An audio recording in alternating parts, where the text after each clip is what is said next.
ঘরে ঘরে আমরা উৎসব করি না? আমি আমার ঘরে আমার ছেলে জন্মদিন পালন করছি, সেটা কি? সেটাও তো উৎসব। নাতির অন্নপ্রাশন হচ্ছে, উৎসব। মেয়ের বিয়ে দিচ্ছি, সেটাও তো উৎসব। বলি তাহলে আজকে যেখানে এসছি এটাকে কি বলবেন? এটা উৎসব নয়? বললে না, এটা উৎসবের মতো দেখতে হলে এটা উৎসব না, তাহলে এটা কি না? মহোৎসব। মহোৎসব কাকে বলে? মহৎকে নিয়ে যে উৎসব। এখানে মহৎ কে? এখানে মহৎ আমার নিতাই চাঁদ, আমার গৌর সুন্দর, আমার রাধা গোবিন্দ যুগল, গোপাল দেব, মা যোগমায়া, মা বৃন্দা মহারানী, মা ব্রহ্মময়ী, তারা মহৎ। শ্রী গুরু পাদ পদ্ম, তারা মহৎ। আর মহৎ আপনারা, কারণ স্বয়ং ভগবান তিনিও কখনো শ্রীমুখে বলছেন আমি বড় নই। ভগবান বলছেন আমি বড় নই, আমার থেকে বড় আমার নাম, আর নামের থেকে বড় আমার ভক্ত। কেন? ভক্তের অঙ্গ আমার অঙ্গ, নানা কোনো প্রভেদ নাই। ভক্ত অঙ্গে করিলে আঘাত, আমি নিজে ব্যথা পাই। ভগবান বলছে ভক্তের অঙ্গ আমার অঙ্গ, কোনো প্রভেদ নাই। মানে ভক্তের শরীরটাও যা, আমার শরীরটাও তাই। ভক্ত মণ্ডলী ভক্তিমতী মায়ের কি আবার হয়?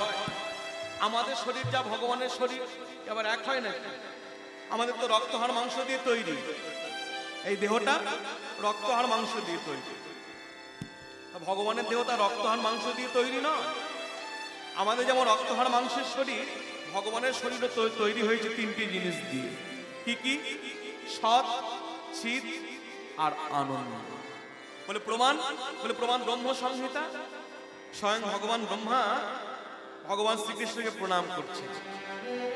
কি বলে প্রণাম করছেন? একটি মন্ত্রের দ্বারা। কি বলেছেন তিনি?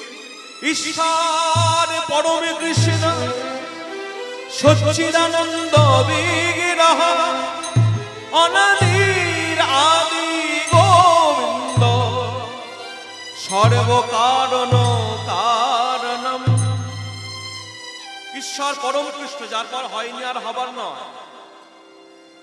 তারপর বলছে কৃষ্ণ কি দিয়ে তৈরি? না সচ্চিদানন্দ বিগ্রহ।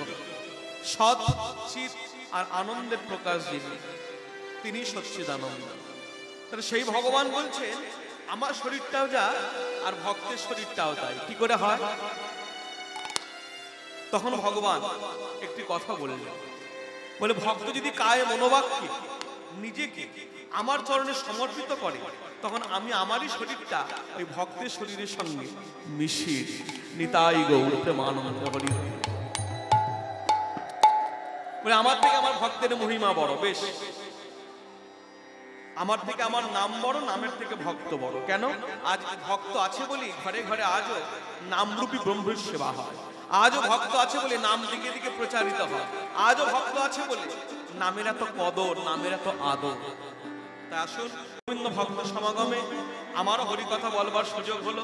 এবং আপনারা ইতিমধ্যেই জানেন যে এখন আমরা কোন লীলা আস্বাদন করব। কোন লীলা মা? ওখানে লেখা আছে না? কাগজের মধ্যেও লেখা আছে, অগ্রদ্বীপে গোপীনাথ। তো এই বিষয় এখন আমরা আস্বাদন করব। কিন্তু যে কোনো লীলা আস্বাদনের আগে তার গৌরচন্দ্র বা গৌরচন্দ্রিকা আমাদের আস্বাদন করতে হবে। কেন? এই কিছুক্ষণ আগে যখন আমরা বন্দনা করলাম, এই বন্দনার মধ্য দিয়ে আমরা নিতাই চাঁদ এবং গৌর সুন্দরকে প্রণাম জানালাম। একটি মন্ত্র বলেছি। কি মন্ত্র? না আজানুলম্বিত ভুজৌ কনকাবদাতৌ সংকীর্তনৈক পিতর। আমার গৌর হলেন সংকীর্তনের পিতা। শুধু গৌর সুন্দর নয়, যে মন্ত্রটা আমরা বলেছি প্রতিটা শেষে একটা করে ওঙ্কার বসানো আছে। আজানুলম্বিত ভুজ নয়, ভুজৌ কনকাবদাতৌ সংকীর্তনৈক পিতর। সংস্কৃত উকার কখন বসানো হয়? দ্বিবচন, একসঙ্গে দুজনকে বোঝানো হচ্ছে। তাহলে সংকীর্তনের পিতা একা আমার গৌর সুন্দর নয়, আমার নিতাই চাঁদও বটে। আসুন আমরা প্রত্যেকেই আগে আমার নিতাই চাঁদ আর গৌর সুন্দরকে স্মরণ করি। কলিযুগের মানুষ যদি গৌরকেই না চিনলাম, তাহলে আমার জন্মটাই বৃথা। তাই আসুন পদকর্তা বাসুদেব ঘোষ তার পথ ধরে আজ আমরা গৌরচন্দ্র আস্বাদন করি। জয় জয় জগন্নাথ নিতাই গৌর হরি বল হরি বল।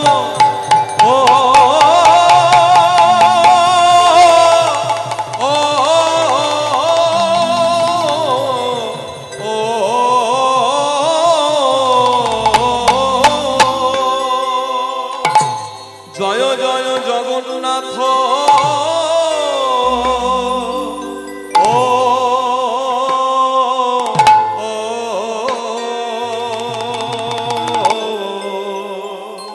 জয় জয় জগন্নাথ ও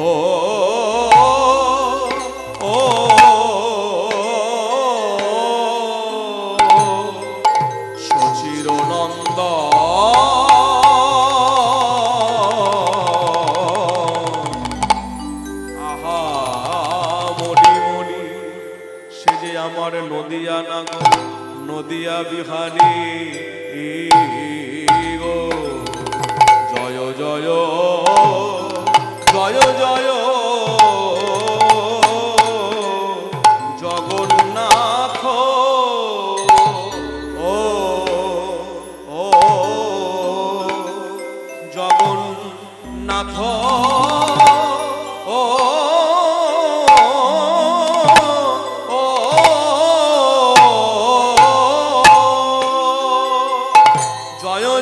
জগন্নাথ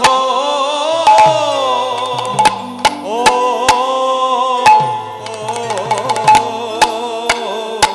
তোমরা সবাই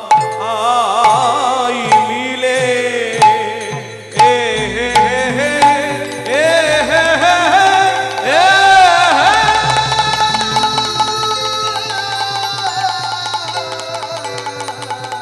সবাই মিলে জয় না জয় না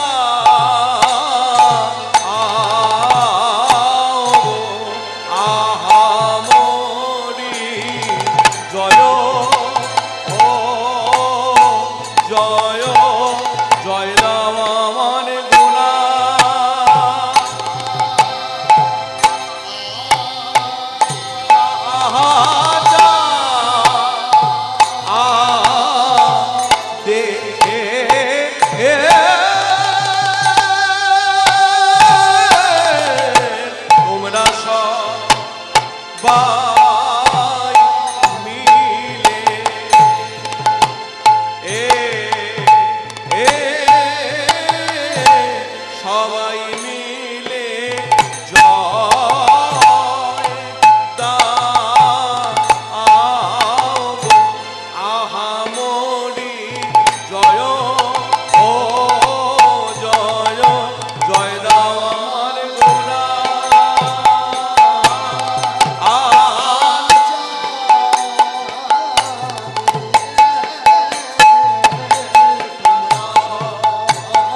আমার গুণা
বিশুদ্ধ ভজন রসে ডুবে বৈষ্ণব মহাজন পদকর্তা যিনি আজকের এই গৌরচন্দ্রের পত্রে লিখলেন তার নাম হলো বাসুদেব ঘোষ। মনে রাখবেন, আজ থেকে 540 বছর আগে সামনে থেকে মহাপ্রভুকে কীর্তন শোনাবার সৌভাগ্য এদের 3 ভাইয়ের হয়েছিল। বড় ভাই হচ্ছে বাসুদেব ঘোষ। ইনি পরবর্তী সময় চলে গেলেন মেদিনীপুর জেলা তমলুক শহরে। তো সেই বাসুদেব ঘোষ মহাপ্রভুর সঙ্গে সঙ্গে ঘুরেছেন। মহাপ্রভুর সঙ্গে সঙ্গে মানে মহাপ্রভুর সঙ্গে সঙ্গে গৌরসুন্দর যেখানে যেতেন ইনিও তার সঙ্গে সঙ্গে সেখানে সেখানে যেতেন। তো সেই বাসুদেব ঘোষ গৌর অপ্রকটের পর মানে গৌর যখন লীলা বিশ্রাম দিলেন তিনি আমাদের চোখের সামনে থেকে অপ্রকট হলেন। এই পদকর্তা বাসুদেব ঘোষ একবার তাকিয়ে দেখলেন কলিজীবের অবস্থা, বিশেষ করে বাঙালি ভক্তদের অবস্থা, এবং তিনি যা বুঝলেন কলিহত জীবের খুব মলিন দশা। বলে মলিন দশা মানে কোন দিক থেকে? খেতে পড়তে পায় না এরকম? বলে না। তাহলে তিনি তাকিয়ে দেখলেন যে কলিযুগে বাস করছে কলির জীব, সেই কলিযুগে বাস করে কলিযুগ অবতার গৌর সুন্দরকে তারা চিনল না, তারা জানলো না। বলে কিরকম? বলে যতটা রাধা কৃষ্ণকে নিয়ে মাতামাতি, যতটা রাম সীতাকে নিয়ে মাতামাতি, যতটা লক্ষ্মী নারায়ণকে নিয়ে মাতামাতি, যতটা শিব দুর্গাকে নিয়ে মাতামাতি, আমার এই নিতাই গৌরকে নিয়ে বাঙালিদের কোনো মাতামাতি নাই, কোনো আগ্রহ নেই মহাপ্রভুকে নিয়ে জানবার। যার জন্য তিনি একটা পদ রচনা করলেন। কি পদ? যাতে মানুষ গৌরকে চিনতে পারে। 6টা লাইনের মধ্যে তিনি লিখে দিলেন গৌরের পরিচয়। বলে এই গৌরকে, তা প্রথমেই তিনি লিখছেন জয় জয় জগন্নাথ শচীর নন্দন। ভক্তমণ্ডলী, ভক্তিমতী মায়েরা, আমরা যখন কেউ কারো পরিচয় দিই নিজের নামটি বলবার পর বা লেখবার পর কার নাম আসে? ওখানকার মায়েরা কথা বলে না নাকি? হ্যাঁ, দেখুন বাবা, ছেলেদের সঙ্গে মায়েদের একটা নারীর টান থাকে, নারীর সম্বন্ধ থাকে, থাকে না? ছেলেরা ডাকলে মায়েরা থাকতে পারে না। দেখবেন ছেলে যদি দূর থেকেও ডাকে মায়েরা হাতের কাজটি ফেলে আগে সাড়া দেয়, কেন? আমার ছেলে ডাকছে। আর এখানে দেখলাম উল্টো ব্যাপার, ছেলে গলা ফাটিয়ে ডাকছে, মায়েদের মুখে কোনো সাড়া নাই, কেন? কিছু ব্যাপার আছে নিশ্চয়। বলে ব্যাপার তো আছে, ব্যাপার একটা নয়, ব্যাপার দুটো। পরের মা পরের ছেলে, তাই না? বলে ও তো পরের ছেলে কীর্তন গাইছে, ডাকলে তো ভারী বই। এই ভাব নিয়ে বসে থাকলে কিন্তু হবে না। কেন জানেন? আমরা কীর্তন শুনতে আসি কেন? কিছু শেখার জন্য, কিছু জানার জন্য, কিছু পাওয়ার জন্য, আর সর্বোপরি আনন্দ, আনন্দ পাওয়ার জন্য। মনে রাখবেন এই পরপর ভাব থাকলে কখনো আনন্দ হয় না। হয় আনন্দ কখন হয়? যখন কাউকে নিজের করে ভাবতে পারে। আমার বিনীত অনুরোধ, সকলের চরণে ধরে বলি, অন্য সময় যা ভাবেন ভাববেন, যতক্ষণ একসঙ্গে ভক্ত সঙ্গে রয়েছি, নামের মধ্যে রয়েছি, কীর্তনের মধ্যে রয়েছি, একটু নিজের ছেলের মতো মনে করতে হবে। করবেন তো মায়েরা? হ্যাঁ, এদিকে ওই 2-1 করে মাথা নাড়ছে, বাদ বাকি লোক চিন্তা করছে এদিকে মাথা নাড়বো না এদিকে নাড়বো। ছেলে বলে ডাকলে আবার যদি কিছু চেয়ে বসে, ভয় নাই, চাইবো না। করবেন তো? বেশ, তাহলে প্রথমবারটা আমি বলে দিই, পরের বার থেকে আপনারা বলবেন। কখনো নিজের পরিচয় দিতে গেলে নিজের নামটি বলবার পর বা লিখবার পর যার নাম আসে তিনি হলেন বাবা, পিতৃ পরিচয়। কিন্তু পদকর্তা বাসুদেব ঘোষ এই প্রথম মানে নিজের নামটি কার বাবার নাম বলছে সেটিও লিখলেন না। প্রথমে লিখছে জয় জয় জগন্নাথ শচীর নন্দন। এই জগন্নাথটি কার নাম? মহাপ্রভু বাবার নাম। আর শচীর নন্দন মানে মায়ের নাম।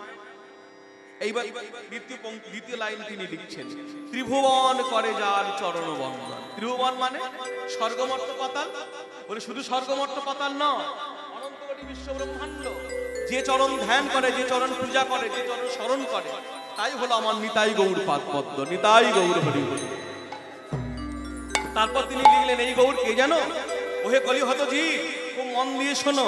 ওই নীলাচল শঙ্খ চক্র গদা পদ্ম ধর, নীলাচল শঙ্খ চক্র গদা পদ্ম। তোমরা দেখো দেখো নীলাচলে শঙ্খ চক্র গদা পদ্ম ধর, এই নদিয়া নগরে কমণ্ডল কর, এই নদিয়া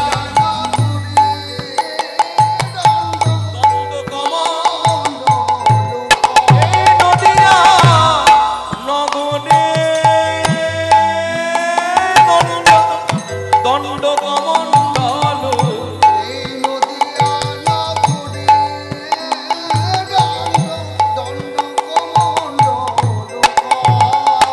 দেখো দেখো সন্ন্যাস মিলে সন্ন্যাস মিলে করে দণ্ড কমণ্ডল সন্ন্যাসী মিলে গৌরের করে দণ্ড কমণ্ডল শ্রীকৃষ্ণ চৈতন্য হলে গৌর শ্রীকৃষ্ণ চৈতন্য হলে গৌর শ্রীকৃষ্ণ চৈতন্য হলে গৌর আমার সন্ন্যাস ওগো নদিয়া নগরে দণ্ড কমণ্ডল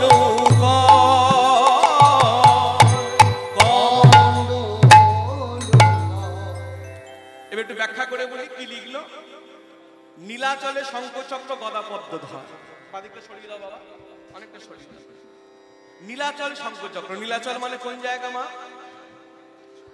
হ্যাঁ পুরী ধাম তাহলে শঙ্খচক্র গদা পদ্ম কোন ঠাকুরের হাতে থাকে আমার কথা পরিষ্কার বোঝা যাচ্ছে তো হ্যাঁ শঙ্খচক্র গদা পদ্ম কোন ঠাকুরের হাতে থাকে ভগবান নারায়ণ পদকর্তা বলছে যে ভগবানকে তোমরা দেখো শঙ্খচক্র গদা পদ্মধারী ওই সত্যযুগের ভগবান নারায়ণ মনে রেখো ওই সত্যযুগের নারায়ণই কলিযুগে নেমে এসছে দণ্ড কমণ্ডলধারী নিতাই গৌর হরি হরি মানে যিনি সত্যযুগে নারায়ণ তিনি কলিযুগে হচ্ছে গৌর সুন্দর যুগটা কলিযুগ তোমরা কলি হতজীব তোমরা গৌরকে ভজনা করো ওই নারায়ণকে গৌরকে ভজনা করলেই নারায়ণের ভজন হয়ে যায় মনে রেখো নারায়ণকে ভজন পুজো করলে যে ফল পাও গৌরকে পূজা করলে একই ফল পাও শুনলেন মায়েরা কিন্তু এখানে একটা কিন্তু রয়ে গেল পদকর্তা বলছে ফলের কথা ফল মানে আমরা পূজা করি কি ফলের আশায় মনে রাখবেন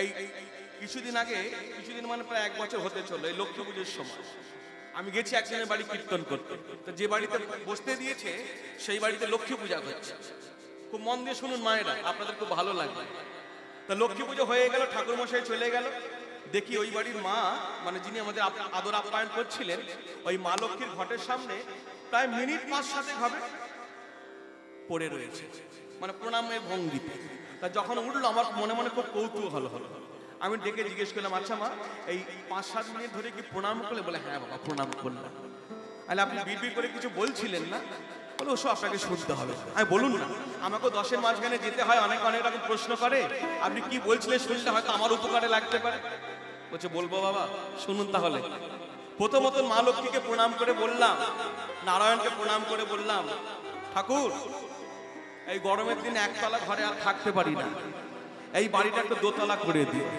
তাহলে আগামী বছর আরো ভালো করে তোমার ঘটা করে পুজো করবো তারপর কি বললেন তারপর বললাম ওই যে দেখলেন আমাদের বাড়িতে ঢুকতে উঠোনের মধ্যে একটা বাইক রয়েছে ওটা অনেক পুরনো হয়ে গেছে ছেলে বলছে একটা 4 চাকা গাড়ি কিনবে তুমি ওটাও করে দিও আর হ্যাঁ প্রভু তুমি আমাকে ভালো রাখো আমার স্বামীকে ভালো রাখো আমার ছেলেকে ভালো রাখো বৌমাকে ভালো রাখো নাতি নাতনি প্রণাম করেছি কয়বার প্রণাম করেছি একটা আর চাইবার বেলা 10টা না জানি এরপর আরো কত কি রয়ে গেছে বলতে হ্যাঁ এই হলাম আমরা কলি হত আমরা কাজ করি কম আমরা চাইবার বেলা অনেক ছি যার জন্য দেখবেন কোনো কথা কেউ চট করে বললে আমাদের বিশ্বাস হয় না যার জন্য অন্য লোককে শুধিয়ে নি হ্যাঁ গো ওই বাড়ির দিদি ওইটা বলে গেল কি ঠিক বললো পদকর্তা বাসুদেব ঘোষ জানলে আমি যে বলে গেলাম কলিযুগের ভগবান গৌর সুন্দরী তিনি সত্যযুগের নারায়ণ লোকের বিশ্বাস হবে না যার জন্য তিনি পরের লাইনে আবার লিখলেন শোনো শোনো কলি হতজি এই গৌর শুধু সত্যযুগের নারায়ণ নয় তার আরো পরিচয় আছে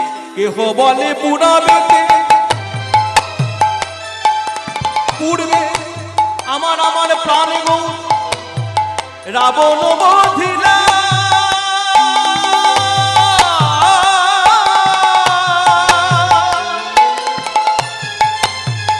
গোলকের বৈভবে লীলা প্রকাশ করিলা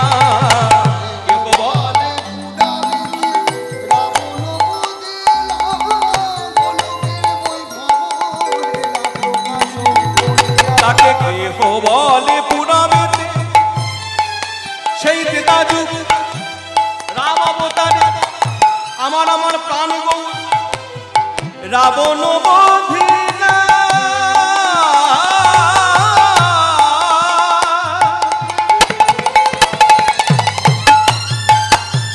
গোলকের বৈভব লীলা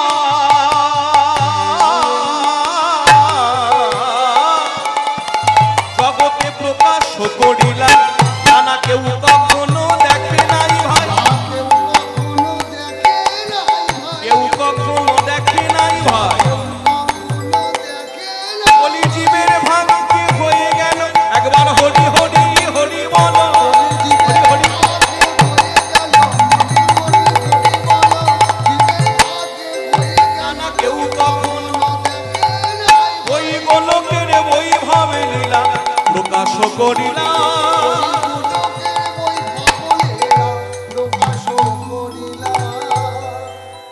শুনলেন মা কি বললো?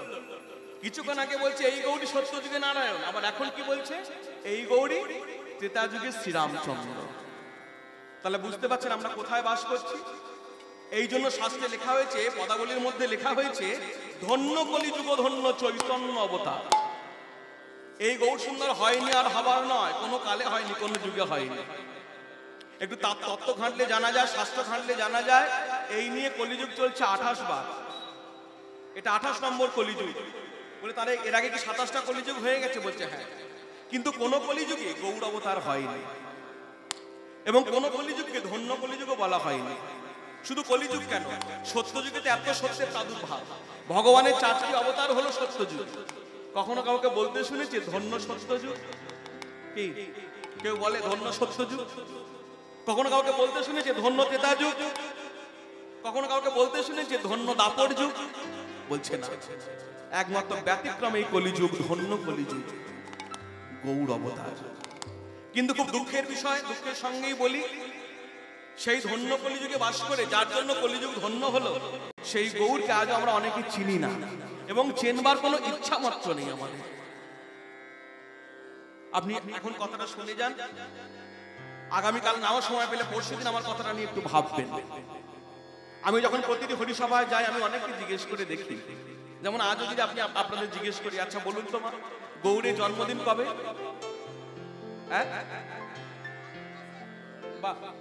ফাল্গুন মাসে দোল পূর্ণিমা। এদিকে একজন, এদিকে একজন উত্তর দিয়েছে। আমি ধরে নিলাম 5 জন উত্তর দিলেন, বেশ। এইবার আমি যদি বলি ভগবান শ্রীকৃষ্ণের জন্মদিন কবে, বলুন। দেখুন গোটা চত্বরটা ভরে গেল। জন্মাষ্টমী, শ্রাবণ মাস, ভাদ্র মাস, জন্মাষ্টমী হলো, গোটা 30 জন উত্তর দিয়েছে। আচ্ছা ভগবান রামচন্দ্রের জন্মদিন কবে? এখানেও গোটা 10-15 জন বলছে রামনবমী, চৈত্র মাস, কেউ বলছে বৈশাখ মাস। বেশ, তাই রামচন্দ্রের জন্মদিন উত্তর দিলাম 10-15 জন, কৃষ্ণের জন্মদিন উত্তর দিলাম 30 জন, গৌরের জন্মদিন উত্তর দিলাম 5 জন। এইবার আমি যদি বলি সত্যযুগের ভগবানকে, বলছে নারায়ণ। ত্রেতা যুগের ভগবানকে রামচন্দ্র, তারপরের ভগবানকে কৃষ্ণচন্দ্র। আচ্ছা বলুন তো কলিযুগের ভগবান? এই যখনই বলি না মা অন্যান্য জায়গায় যে কলিযুগের ভগবানকে, এ ওর মুখের দিকে তাকাচ্ছে, ওর মুখের দিকে তাকাচ্ছে, মানে কার নাম বলবো? কলিযুগে তো অনেক ভগবান। কলিযুগে ভগবান তৈরি করবার কারখানা হয়ে গেছে, যেদিকে তাকাবেন সেদিকে একটা করে ভগবান গজিয়ে উঠেছে। এ বলছে ওই ঠাকুর ভগবান, ও বলছে ওই ঠাকুর ভগবান, ও বলছে সেই ঠাকুর ভগবান। আসল ভগবানটাকে মানুষ ভুলিয়ে ফেলেছে। মনে রাখবেন, শাস্ত্রগত বিচারে, তথ্যগত বিচারে এবং তত্ত্ব বিচারে কলিযুগের ভগবান হলেন আমার নিতাই চাঁদ, আমার গৌর সুন্দর। ইহা ব্যতীত অন্য কেউ নয়। কিন্তু সেই কলিযুগে বাস করে আজ আমাদের অনেকের মনে প্রশ্ন, গৌর কি ভগবান? এই সেদিনকে আমাকে প্রশ্ন করেছে লোকে, গৌর কি ভগবান? দাদা, জেলা দক্ষিণ 24 পরগনা। আমি কেন, আপনার সন্দেহ আছে না? বলছে হ্যাঁ। আমি কিরকম সন্দেহ? বলছে দেখুন, আমরাও হাত তুলে থাকি, গৌরও হাত তুলে রয়েছে। তা আমরা যদি ভক্ত হই, গৌর তো ভক্ত, গৌর ভগবান হলো কি করে? শুনুন, আপনার সঙ্গে তো তর্ক জুড়লে আমি পেরে উঠবো না, আপনাকে বুঝিয়েও আমি পারবো না। একটা ছোট্ট গান গাই আপনাকে বোঝাবার মতো। গানটা যিনি লিখেছিলেন তিনি মুসলমান, এবং এটা কোনো বৈষ্ণব পদাবলীও নয়। নামটা আপনাকে পরে বলি, আগে গানটা শুনুন। তিনি মুসলমান হয়ে আজ থেকে প্রায় 100 বছরের কাছাকাছি তিনি লিখলেন এই গানটা। কি লিখলো জানেন?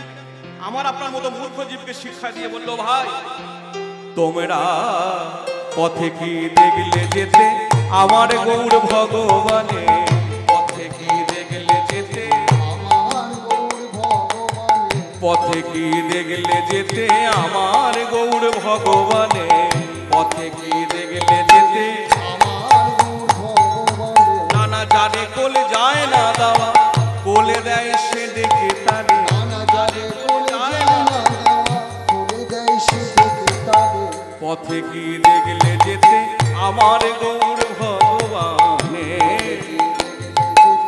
আমার গৌর ভগবানে। শুনলেন কথাটা? পথে কি দেখলে যেতে আমার গৌর ভগবানে। কে বললেন, কে লিখলেন? একজন মুসলমান। তাহলে মুসলমান হয়ে তিনি বলছে গৌর আমার ভগবান। আর আমরা বাঙালি জাতি, আমরা আমাদের নিজেদেরকে সনাতনী বলে আমরা গর্ব করি, আর আমরা বলছি গৌর কি ভগবান। তারপর তিনি লিখলেন গৌরকে দেখতে কেমন, তিনি মুসলমান হয়ে তিনি তার ভাষায় লিখলেন, কি লিখলেন, নবীন সন্ন্যাসী সে রূপে তার পাগল করে, ওগো নবীন সন্ন্যাসী সে রূপে তার পাগল করে,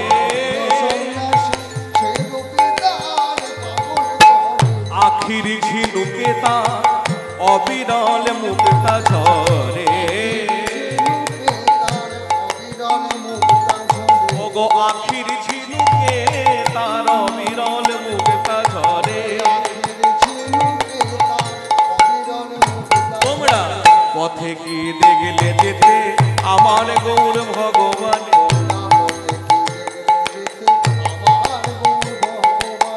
পথে কি দেখলে যেতে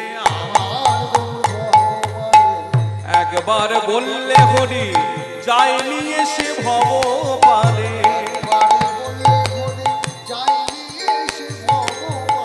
একবার বললে হরি হরি নাম করো,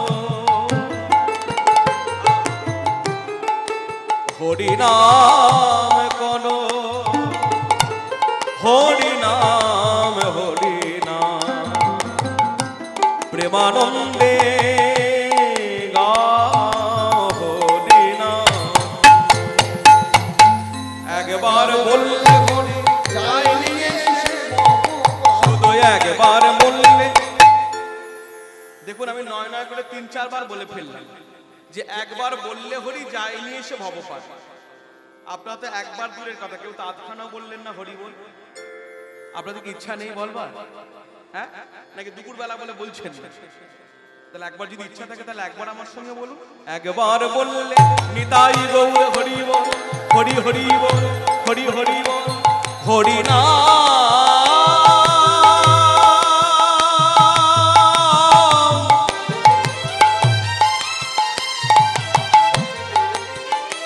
হরি নাম,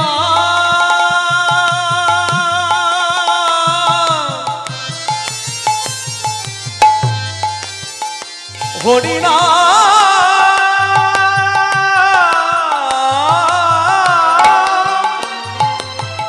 হরি নাম,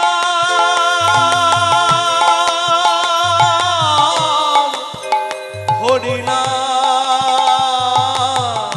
গাও, হরি নাম প্রেমানন্দে গাও, হরি নাম বদন ভরে গাও, হরি নাম একবার বললে যাই নিয়ে সে হরি হরি বল, একবার বললে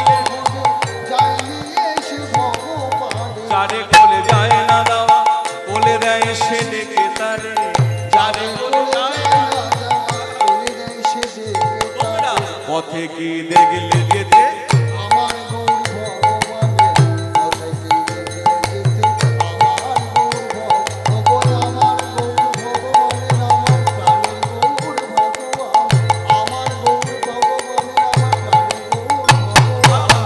পথে কি দেখলে যেতে আমার গৌর ভগবানে, তোমরা এবার নামটা বলি। এত সুন্দর যিনি গানটা লিখলেন তাকে আমরা বলে থাকি তিনি বিদ্রোহী কবি। কি নাম? কাজী নজরুল ইসলাম। তিনি শুধু বিদ্রোহী কবি নন, তিনি বৈষ্ণব কবিও বটে। দেখুন না, নইলে মহাপ্রভুকে নিয়ে এই গান লেখা যায়, যারে কোল যায় না দেওয়া কোল দেয় সে ডেকে থাকে। ওই আমার আপনার মুখ থেকে উচ্চারিত হলো না এই কথা। তিনি তত্ত্ব জেনেছিলেন, তিনি চৈতন্য চরিতামৃত, চৈতন্য ভাগবত রীতিমতো পড়াশোনা করেছিলেন। তবে তো লিখতে পারলেন যে ভগবানকে মানুষের ছোঁয়ার অধিকার ছিল না, সেই ভগবান নিজে মানুষের সাজে মানুষের মাঝে নেমে এসে সমাজের নিচু শ্রেণীর মানুষগুলোকে বুকে জড়িয়ে ধরেছে। শুধু তাই নয়, শেষে দেখুন কাজী নজরুল ইসলাম এই গানের শেষে দুটো লাইন লিখলেন, বলে গৌর শুধু তার রূপ দেখিয়ে লোককে পাগল করে না, তাই একটি মহৎ গুণ ছিল। কি গুণ? উদার পক্ষে তাহার ঠাঁই দেয় সে সকল জাতে। তোমরা কি দেখেছো কেউ সচল জগন্নাথ। ওহে বলি হতো জি, পয়সা খরচা করে দিয়ে জগন্নাথকে দেখার জন্য পুরীতে যাচ্ছ নীলাচলে, মনে রেখো আমি তো মুসলমান, হয়তো আমার কথা তোমরা কেউ শুনবে না, তবু আমি তোমাদের বলে যাই, একদিন না একদিন তোমাদের কাজে লাগবে। ওই পুরীর জগন্নাথই হচ্ছে কলিযুগের নদিয়া আমার গৌর সুন্দর। ওই পুরীতে যেমন রাজ সিংহাসনে বসে রয়েছে, সেই রাজ সিংহাসন থেকে নেমে এসে পথে পথে নদিয়ায় হরিনাম গেয়ে বেড়ায়, পথে পথে নদিয়ায় হরিনাম গেয়ে চলে যায়, পথে পথে নদিয়ায় মুখে হরি বলে নেচে নেচে চলে, রাধা প্রেম ভাবে গোরারায়, মুখে হরি বলে নেচে নেচে চলে, রাধা প্রেম ভাবে গোরারায়, পথে পথে নদিয়ায় হরিনাম গেয়ে চলে যায়, পথে পথে নদিয়ায়। দেখতে কেমন? এই যার কথা বলছো তাকে দেখতে কেমন? শ্রী রাধা প্রেমে পাগল পানা হয়ে দিশাহারা, রাধা প্রেমে পাগল পানা হয়ে দিশাহারা, দু নয়নে শুধু প্রেম বারি ধারা, তার দু নয়নে শুধু প্রেম বারি ধারা, ওই নদিয়ার পথে প্রেমের ভিখারি, নাম প্রেম বন্যায় জগৎ ভাষায় নদিয়া। তিনি তিন যুগে এসেছেন, সত্য যুগে, ত্রেতা যুগে, দাপর যুগে। পদকর্তা বাসুদেব ঘোষ বলছেন এই গৌরী সত্য যুগে নারায়ণ, এই গৌরী ত্রেতা যুগে রাম। কিন্তু মনে রেখো এই তিন যুগে যেমন করে এলো, কলিযুগে কিন্তু তেমন করে আসেননি প্রভু আমার। কেন? বলে এই তিন যুগে হাতে অস্ত্র ছিল, কলিযুগে হাতে অস্ত্র নাই। ভক্তমন্ডলী ভক্তিমতী মায়েরা, মা বাবু হাতে অস্ত্র আছে? হ্যাঁ কিনা বলুন? হাত দুটো তুলে রয়েছে, যেন জীবকে শিখিয়ে দিচ্ছে আমি যেমন করে আত্মসমর্পণ করেছি ঠিক তেমন করে তোমরা নিবেদন করো।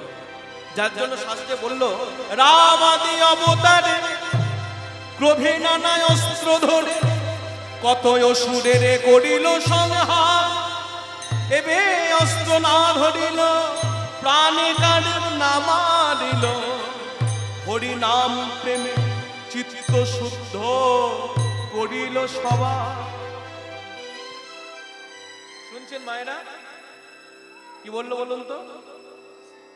কি বললো?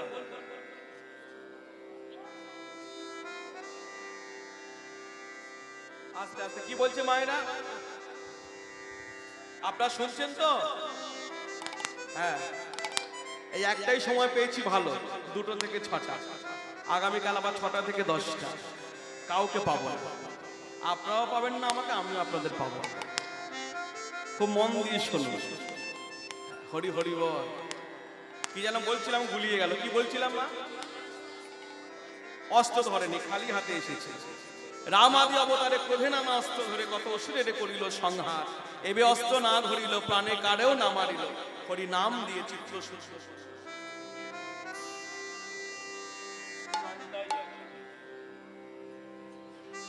প্রভু যে এলেন তিনি কিভাবে এলেন? পদকর্তা বাসুদেব ঘোষ তিনি লিখলেন শ্রী রাধার ভাবে গৌরবতার, শ্রী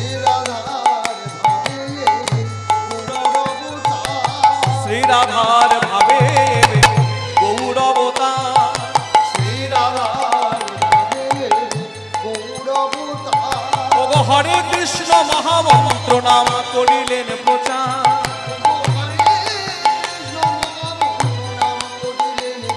যা ছিল অতি গোপনে ছিল, হরে কৃষ্ণ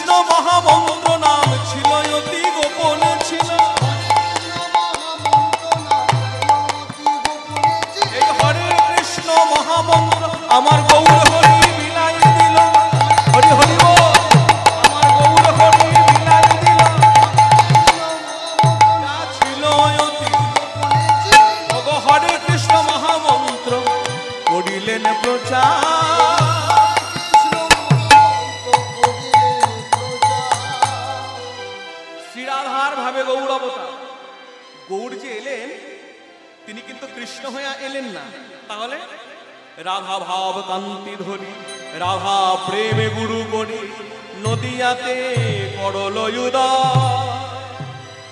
রাধা ভাব কান্তি, ভাবটাও রাধা, আর রাধা প্রেমকে তিনি গুরু করলেন, নদিয়াতে করল উদয়, যার জন্য শ্রীরাধা ভাবে গৌরবতার। রাধা কৃষ্ণ মিলিত তনু হলেন আমার গৌর। শুধু এলেন না, এটি বিশেষ জিনিস তিনি কলিযুগকে দান করলেন। কি দান করলেন? হে কলিহত জীব, এই কলিযুগে আর অন্য কিছু করতে হবে না, শুধুমাত্র হরি নাম করো। হরে কৃষ্ণ কৃষ্ণ কৃষ্ণ হরে হরে, হরে রাম রাম রাম হরে হরে। এটাকে আমরা কি বলি মা? মহামন্ত্র। যে মন্ত্রের উপরে আর কোনো মন্ত্র নাই, কলিযুগে মহামন্ত্রের উপরে আর কোনো মন্ত্র নেই, যার জন্য এই নাম সব জায়গায়। দেখুন আমরা বসে আছি কার কাছে? কার কাছে বসে আছি? মায়ের কাছে। কি করছি? হরিনাম। আবার আপনি তাকিয়ে দেখুন, সেদিনকে গিয়েছিলাম শ্রাদ্ধ বাড়িতে, দেখছি কি হরিনাম শুরু হলো, শ্রাদ্ধ তারপর শুরু হলো, আবার শ্রাদ্ধ শেষ হলো, তারপর হরিনাম বিশ্রাম হলো। মানে তিনি বলছেন আমার বাবার শ্রাদ্ধটা যেন হরে কৃষ্ণ মহামন্ত্র নামের মধ্য দিয়ে হয়। নাম ওই জন্য আগে শুরু হয়ে গেছে, তারপর শ্রাদ্ধ হলো। বলছে কেন? বলছে আমি জানি হরিনামের মধ্যে যদি আমার বাবার ক্রিয়াটা হয়, আমরা হয়তো চাই আমার বাবা স্বর্গে যাবে, কিন্তু স্বর্গে গেলেও ফিরে আসতে হবে। স্বর্গের সুখ বেশিক্ষণের জন্য নয়, কিন্তু আমি চাই আমার বাবা যেন বৈকুণ্ঠ প্রাপ্তি হয়। বৈকুণ্ঠে গেলে আর কাউকে ফিরে আসতে হয়, ভগবানের নিত্য ধামে, ভগবানের নিত্য চরণে থেকে যায়। আহা, তাহলে সব জায়গায় হরিনাম কেন? এই হরিনামের মধ্যে কি এমন আছে যে প্রভু হরিনামকে আশ্রয় করতে বলছে? এর জন্য আমাদের চৈতন্য ভাগবত গ্রন্থটা পড়াশোনা করতে হবে। কলিযুগের ব্যাসদেব বৃন্দাবন দাস তিনি তার চৈতন্য ভাগবত গ্রন্থে লিখলেন, সর্বশক্তি দিলা নামে করিয়া বিভাগ, আমার দুর্দৈব নামে নাহি অনুরাগ। মহাপ্রভু শক্তি ঢেলে দিয়েছে, সর্বশক্তি দিলা নামে করিয়া বিভাগ, বলে যারা শক্তি পেতে চাও তারা হরিনামকে আশ্রয় করো। তবে এই শক্তি নিয়ে আবার মারপিট করতে যেও না, তাহলে পারবে না। এই শক্তি কোন শক্তি? এই শক্তি হলো ভগবত সেবার জন্য, ভগবান নাম করার জন্য। ভগবত যা কিছু ভগবত সেবা আছে, এই শক্তি আশ্রয় করো। আসুন, অন্য সময় হয় বা না হয়, হরিসভায় যখন আছি, একটা মিনিট আমরা সকলে মিলে হাতে তালি দিয়ে গাই। গাইবেন সবাই? হরে কৃষ্ণ কৃষ্ণ কৃষ্ণ হরে হরে, হরে রাম রাম রাম হরে হরে। হরে কৃষ্ণ কৃষ্ণ কৃষ্ণ হরে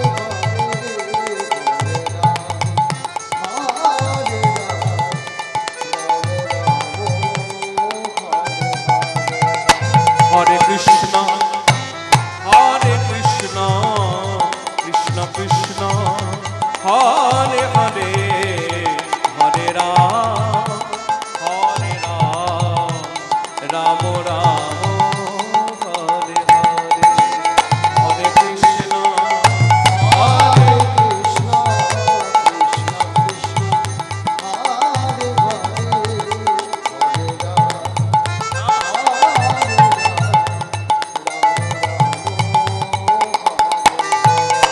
হরে কৃষ্ণ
হাতে তালি দিয়ে হরিনাম, তাই না? দেখবে শুধু এখানে বলে না, আমরা ঘরেও করি, যার জন্য নামের কোনোদিন বিশ্রাম হয় না। আমরা ঘরেও হাতে তালি দিয়ে হরিনাম করি। কেন? এর অনেক রকম ব্যাখ্যা। অনেকে বলছিলেন যে গাছের তলায় আপনি বসে আছেন, হ্যাঁ, অনেকগুলো পাখি বসে আছে গাছের নিচে, হাতে তালি দিলে পাখি উড়ে যাবে, কাম, ক্রোধ, লোভ, মোহ, মদ। এটাও যেমন ঠিক। এখনকার দিনে দেখবেন কোনো রোগ হলে না আমরা ডাক্তারের কাছে ছুটে যাই না? ডাক্তার বলছে আপনি ওষুধ খান, ওষুধ খেতে খেতে কিছু কাজ করুন। কি কাজ করতে হবে না? হাতের এই জায়গাটা আপনি 20 বার টিপবেন দিনের মধ্যে। কি বলেন আমার বলে তো? আবার কাউকে বলছে এই জায়গাটা আপনি টিপে ধরবেন, এরকম 15 বার। হ্যাঁ, কাকে বলছে এই জায়গাটা টিপবেন। তাহলে ভাবুন, আজ থেকে 540 বছর আগে আমার মহাপ্রভু কত বড় ডাক্তার। তিনি সকলকে জানিয়ে দিয়েছিলেন যে হাতের এইখানেও টিপতে হবে না, এইখানেও টিপতে হবে। জোরে জোরে হাতে তালি দিয়ে হরে কৃষ্ণ কৃষ্ণ কৃষ্ণ হরে হরে, হরে রাম রাম রাম হরে। বলে এতে কি হবে? বলে এতে দেহের ব্যাধি তো যাবে, ভবব্যাধিও দূরে চলে যাবে। নিতাই গৌর হরি। বলে দেহের ব্যাধি তো যাবে, ভবব্যাধিও এতে দূরে চলে যাবে। হরিনামকে আশ্রয় করে। অনেকক্ষণ থেকে দেখছি দূরে দাঁড়িয়ে দাঁড়িয়ে দুজন সবকিছু লক্ষ্য করছে, দূরে দাঁড়িয়ে দাঁড়িয়ে দেখছে। কারা দেখছে? না ওদিকে তাকাবেন না, একবার বলবার অপেক্ষা। যেই বলেছি দূরে মায়েরা ঘাড় ঘুরিয়ে দিচ্ছে। আমাদের পাড়ার না অন্য পাড়া? না এখানকার কথা বলছি না। ওই দূরে দাঁড়িয়ে দাঁড়িয়ে দুজন নদিয়া না করি আপনাদের মতো ঘরের বউ, ফুলের কুলবধূ কাকে কলসিটা নিয়ে ওই সুরধুনী গঙ্গার ঘাটে জল আনতে এসেছে। প্রতিদিনই আসে। কেন না? গৌরকে একবার দেখবে। আজও এসেছে। আজ শুধু দেখলো না, কথাগুলো শুনলো যে এই গৌরী নাকি সত্য যুগে নারায়ণ। যে গৌরকে আমরা রোজ দেখি এই গৌরী নাকি ত্রেতা যুগে শ্রীরামচন্দ্র, এই গৌরী নাকি তারপরে কৃষ্ণ। এইবার দেখবেন মেয়েরা যদি একবার কোনো কথা কোথাও শোনে, আপনারা কিছু মনে নেবেন না, কিন্তু মেয়েরা যদি একবার কোনো কথা কোথাও শুনে ফেলে, মানে ভুরভুর ভুরভুর করে, পেটে কথা থাকে না তো। এক নাগরী আর এক নাগরীকে বলছে, এই সই তুই গৌরকে দেখলি? দেখেছিস? বলতো গৌরকে? সচিমার ছেলে, জগন্নাথ মিশ্রের ছেলে। ওটা অনেক আগে বলেছে, তারপরে যে কথাগুলো বললি শুনলি না? এই গৌরী সত্য যুগে নারায়ণ, এই গৌরী ত্রেতা যুগে রাম। আবার এই গৌর কে জানিস? বল না সই। বলতে বলতে থেমে যাচ্ছিস কেন? বলিস এসেছে ব্রজের বাতা কালো সখা, আয় তোরা দেখবি আয় তোদের এই নদিয়ায় এসেছে ব্রজের বাতা কালো সখা, আয় তোরা দেখবি। আস্তে আস্তে একটা কথা আগে ভাগে জেনে নিই। প্রথমবার এলাম আপনাদের হরিসভা। এই হরিসভায় আমি কোনোদিন আসি না, এই প্রথমবারে। বুঝতে পারছি না আপনারা কি চাইছেন কি চাইছেন না। তা আমি এইভাবে দাঁড়িয়ে দাঁড়িয়ে গাইব না একটু নেচে নেচে গাইব? যদি বলেন যে না আমি আবার এদিকে উনি চন্দন দেবেন, তুমিও বলছেন নেচে নেচে। তা বেশ, আমি নেচে নেচেই গাইব। হ্যাঁ, তা বেশ, আমি একটা কথা জেনে নেচে নেচে যদি গাই আপনারা আমায় কিছু দেবেন তো? কেন? দেখবেন আমরা তো কীর্তন গাইতে আসি, আমরা কি কেউ নাচতে আসি? কিন্তু দেখবেন লোকে বলে না, এই দাদা এই 2টো বাজতে গেল, এই কীর্তনিয়া কুমার শুভজিৎ কখন নাচতে উঠবে? বলে না। কি বলে? কখন কীর্তন গাইতে আসবে। তাহলে গাইতে আসি, কীর্তন নাচি কেন? বললে ওটা এসে যায়, নৃত্য গীত বাদ্য। তাহলে আমি যদি নেচে নেচে গাই কি দেবেন আমায় আপনারা? হ্যাঁ, হাতে তালি? না ও চলবার করে আওয়াজ হয়, ও দরকার নেই। একটু উলুধ্বনি, একটু জয়ধ্বনি। যদি নাচতে পারি, যদি ভালো লাগে তাহলে করবে। হ্যাঁ, এসেছে ব্রজের বাতা কালো সখা। আস্তে আস্তে আমি এখন বললাম করতে। রং ফিরেছে রং ফিরেছে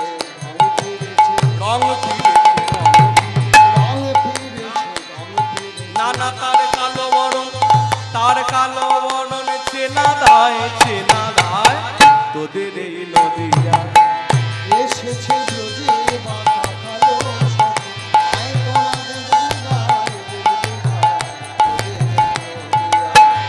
এসেছে ব্রজের বাতা কালো সখা, আয় তোরা দেখবি।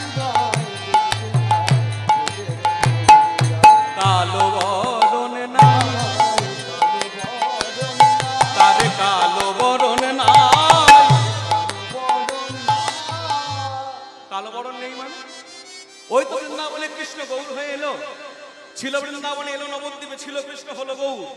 তাহলে ও যদি কৃষ্ণ হবে, গায়ের রংটা তো কালো নয়, কৃষ্ণের গায়ের রং কালো, ওর গায়ের রং সোনার বর্ণ কেন? বলে এইখানে তো রহস্য। ওই বৃন্দাবনে কৃষ্ণ যখন এলো গৌর হয়ে, একা আসেনি, সঙ্গে করে আরেকজনকে নিয়ে এসেছে। কাকে নিয়ে এসছে? কাকে নিয়ে এসছে? রাধারানী। দেহ একটা, তার মধ্যে দুইজন আছে, শরীর একটা, তার মধ্যে কৃষ্ণ আছে, রাধারানী। কৃষ্ণটা কোথায়? কৃষ্ণ কোথায়? ভেতরে, অন্তর কৃষ্ণ। আর রাধারানী কোথায়? বাইরে আলিঙ্গন করে রয়েছে। তাহলে ভেতরটা কৃষ্ণ, বাইরেটা রাধা, তাই না? এই জন্য মহাপ্রভু আসছে, এই জন্য মহাপ্রভু অনেক নাম। কেউ ডাকছে গৌরাঙ্গ বলে, কেউ ডাকছে চৈতন্য বলে, কেউ ডাকছে বিশ্বম্ভর, কেউ ডাকছে নিমাই, কেউ ডাকছে গোড়া। এক একটা নামের এক একটা কারণ। গৌরাঙ্গ নাম কেন হলো? গৌর অঙ্গ, গায়ের রংটা গৌর বর্ণ বলে নাম হলো গৌরাঙ্গ। চৈতন্য নাম কেন হলো? জীবের অজ্ঞান আধার দূর করে হরি নামের দ্বারা যিনি চৈতন্য দানকারী, তিনি চৈতন্য। বিশ্বম্ভর নাম কেন হলো? হরি নাম প্রেমে যিনি বিশ্বকে ভরিয়ে দিয়েছেন, তিনি বিশ্বম্ভর। কটা বললাম মা? তিনটে। এবার আপনারা একটা বলুন, মহাপ্রভুর নাম নিমাই হলো কেন? জানেন কেউ? ও, আমার মুখের প্রশ্ন এখনো শেষ হয়নি, উত্তর দিয়ে দিয়েছে। বলছে নিম গাছের নিচে জন্ম, তাই না? বেশ, নিম গাছের নিচে জন্ম, তাই নাম নেই। এগুলো আমি একের সঙ্গে ভাবি বসে বসে, জানেন যে কি ভাগ্য ভালো, তাই নিম গাছের নিচে জন্মটা হয়েছে, নাম হলো নিমাই। আচ্ছা, নিম গাছের নিচে না হয় যদি জাম গাছের নিচে হতো, কি নাম রাখতো? জামাই? না, ওই মা আমার ঠিকই বলে, নিম গাছের নিচে জন্ম হলো বলে নদিয়াবাসী নাম রাখলো নদিয়ার চাঁদ নিমাই। তবে এর একটা তত্ত্ব আছে, যার জন্য কথাটা টেনে নিয়ে এলাম। নিমাই শব্দ হচ্ছে নিষ্পেষণ করা। গোলকের দেবদুর্লভ প্রেমকে যিনি নিষ্পেষণ করে নিংড়ে এই জগতের মধ্যে অকৃপণভাবে বিতরণ করলেন, তিনি আমার নদিয়ার চাঁদ নিমাই। আর গোরা নামটা কেন হলো? গোবিন্দ নামের প্রথম অক্ষর গয়ে ওকা, রাধা নামের প্রথম অক্ষর রয়ে একা, এই দুই মিলেমিশে কি হলো? কালো বরণ না আমার আই অঙ্গে অঙ্গ রেখে গৌর হলো তা।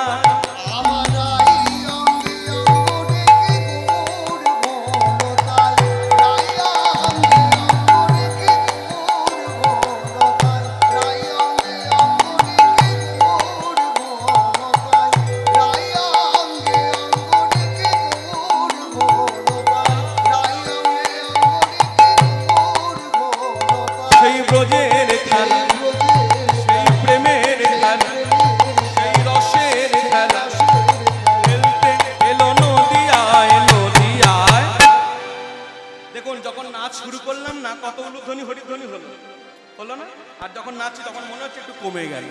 তোদের এই নদিয়া এসেছে ব্রজের মাথা কালো, আয় তোরা দেখবি গায়,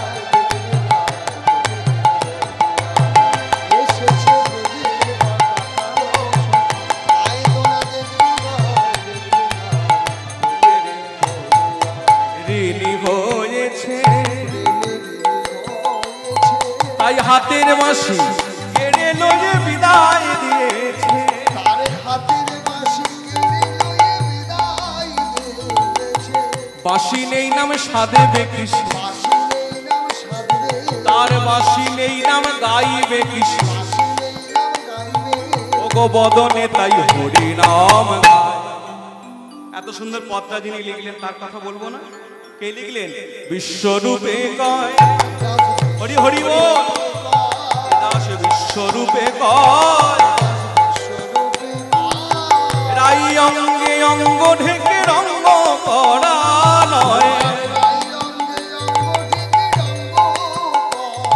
এবার রাই অঙ্গে কিশোরী অঙ্গে, এবার রাই অঙ্গে অঙ্গ ঢেকে রঙ্গ করা নয়।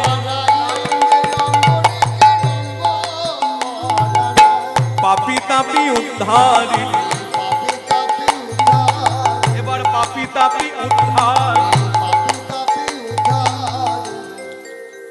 ভক্তমণ্ডলী ভক্তিমতী মায়ের, আমি যখন বললাম পাপি তাপি, দেখালেন দেখলেন কিরকম করে দেখালাম? হ্যাঁ, আমি যখন পাপি তাপি বললাম হাতটা কিরকম করে দেখালাম? হ্যাঁ, অনেকে দেখছেন অনেকে দেখেন। আমি এইরকম করে দেখালাম, দেখলেন না? বলে এরকম করে দেখালেন কেন? মনে রাখবেন এরও কারণ আছে। আমি যখনই বললাম পাপি তাপি হাতটা এরকম করে দেখাচ্ছি কেন? আমরা যখন কেউ কাউকে পাপী বলি না, দেখবেন আগে আমাদের আঙুলটা বেরিয়ে আসে, বলি না এই তুই হলি বড় পাপী, তোর মতো পাপী না এই জগতে একটা আনে, বলি না? তা একটা আঙুল দেখে যখন কাউকে বলছি তুই পাপী, বাদ বাকি আমাদের তিনটা আঙুল কোন দিকে আছে? নিজের দিকে। অর্থাৎ লোককে পাপী বলার আগে ভাবতে হবে নিজের কি দোষ আছে। এই যে আমি যে বক্তার আসলে দাঁড়িয়ে দাঁড়িয়ে বড় বড় জ্ঞানের কথাগুলো বলছি না মা, আমি যদি আমার নিজের দোষ বিচার করার চেষ্টা করি তখন দেখব আমার মতো বড় পাপী এই জগতে আর দুটো নাই। জগতে সবাই সুন্দর, আমি হলাম একা অপরাধী, একা পাপী। তাই প্রতিটা মানুষ তার নিজের দোষকে খুঁজে বেড়াতে হবে, লোকের দোষ দেখতে গেলে ধ্বংস হয়ে যেতে হবে। যার জন্য পৃথিবীতে আসা কৃষ্ণ প্রেম ভক্তি লাভ তা হবে না। যার জন্য মা সারদা দেবীও বলছেন যদি মঙ্গল চাও নিজের দোষ দেখো, অন্যের দোষ দেখো না। আর বৈষ্ণব মহাজন তার পদাবলীর মধ্যে দিয়ে শিখিয়ে দিলেন পাপী তাপী উদ্ধারিলে, আমার মতো পাপী তাপী, আমার মতো পাপী তাপী উদ্ধারিলে, এই আচণ্ডালে কোলে দিলে তবেই খালাস ঋণের দায়, তোদের এই নদিয়ায় এসেছে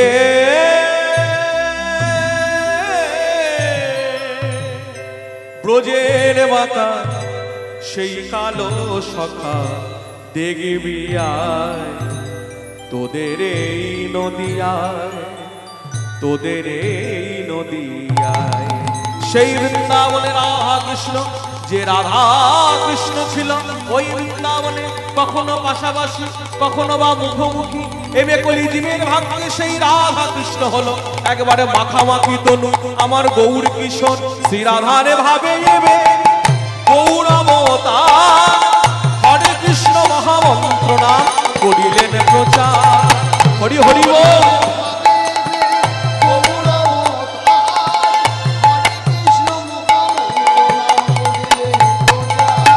বাসুদেব ঘোষ কহে করি জড়হা,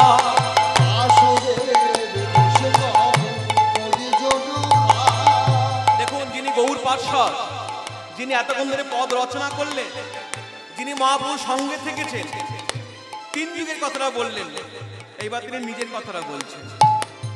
সিদ্ধান্ত কি সিদ্ধান্ত? বাসুদেব ঘোষ কহে করি জড়হা,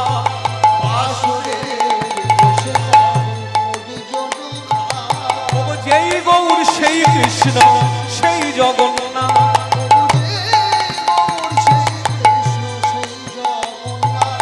যেই গৌর সেই কৃষ্ণ সেই জগন্নাথ,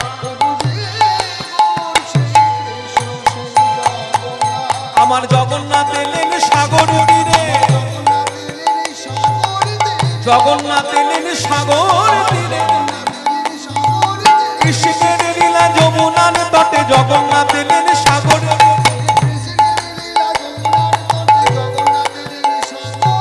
গৌরাঙ্গ এলেন গঙ্গার ঘাটে জগন্নাথ এলেন সাগর,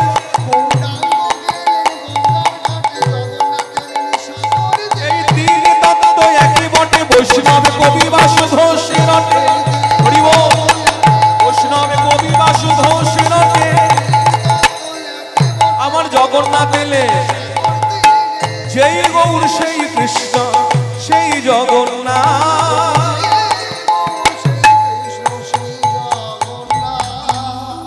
তাহলে কি শিক্ষা পেলাম আমরা?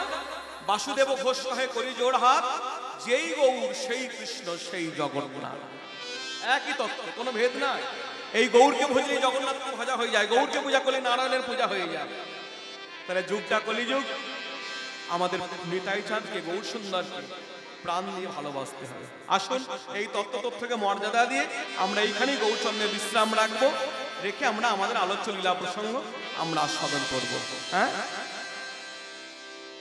নবগৌরাঙ্গ প্রভু জগৎবন্ধু সুন্দর, এই আপনাদের কাছে ডাহাপাড়া ধাম, সেই প্রভু জগৎবন্ধু সুন্দর, তারই দুটি লাইন বলে, তার শ্রীমুখে দুটি লাইন আমরা গেয়ে আমরা গৌরচন্দ্র বিশ্রাম দেব। কি বলবো? তিনি আমার মতো কলিহত জীবকে উপদেশ করেছেন, আদেশ করেছেন, জগৎবাসী পুরুষ নারী প্রাণ ভরে ভজনিতা।